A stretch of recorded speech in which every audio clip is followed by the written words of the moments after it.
Maharashtra Jharkhand assembly ఎన్నికలు కొనసాగుతున్నాయి. మహారాష్ట్రలో మొత్తం 288 స్థానాలు, జార్ఖండ్లో 38 స్థానాలకు ఎన్నికలు నిర్వహిస్తున్నారు. జార్ఖండ్లో ఇప్పటికే మొదటి దశలో 43 స్థానాలకి పోలింగ్ జరిగింది. మహారాష్ట్రలో మాత్రం ఒకే దశలో ఎన్నికలు నిర్వహిస్తున్నారు. రెండు రాష్ట్రాల ఫలితాలు మాత్రం ఈ నెల 23న వెలువడనున్నాయి. ఈసారి ఈ రెండు రాష్ట్రాలతో పాటు మరో 11 రాష్ట్రాల్లోని 33 అసెంబ్లీ స్థానాలకు కూడా ఎన్నికలు మొదలయ్యాయి. వాటికి ఫలితాలు కూడా నవంబర్ 23నే వెలువడనున్నాయి.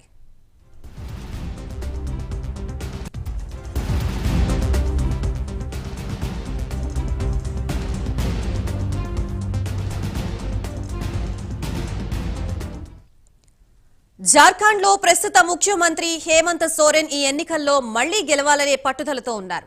ఆయన పార్టీ జేఎంఎం కాంగ్రెస్ కలిసి బరిలో దిగింది. బీజేపీ మాత్రం ఒంటరిగా పోటీలోకి దిగింది. ఎలాగైనా అధికారంలోకి రావాలని బీజేపీ ఉవ్విళ్లూరుతోంది. జార్ఖండ్ లో మొత్తం 81 అసెంబ్లీ స్థానాలుండగా తొలి దశ పోలింగ్ లో 43 స్థానాలకు ఎన్నికలు జరగ్గా మిగిలిన 38 స్థానాలకు ప్రస్తుతం పోలింగ్ కొనసాగుతోంది.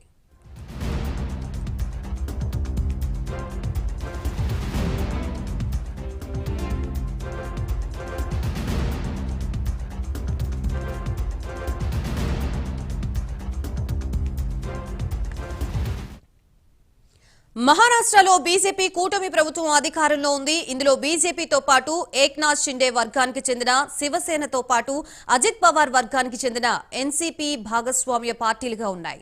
ఈ కూటమి మళ్లీ పవర్లోకి రావాలని ప్రయత్నిస్తోంది. దీనికి పోటీగా మహావికాస్ అఘాడీ కూడా పోటీలో ఉంది. ఇందులో కాంగ్రెస్ పార్టీ, ఉద్ధవ్ ఠాక్రే వర్గానికి చెందిన శివసేన, శరద్ పవార్ వర్గానికి చెందిన ఎన్సీపీ ఉన్నాయి.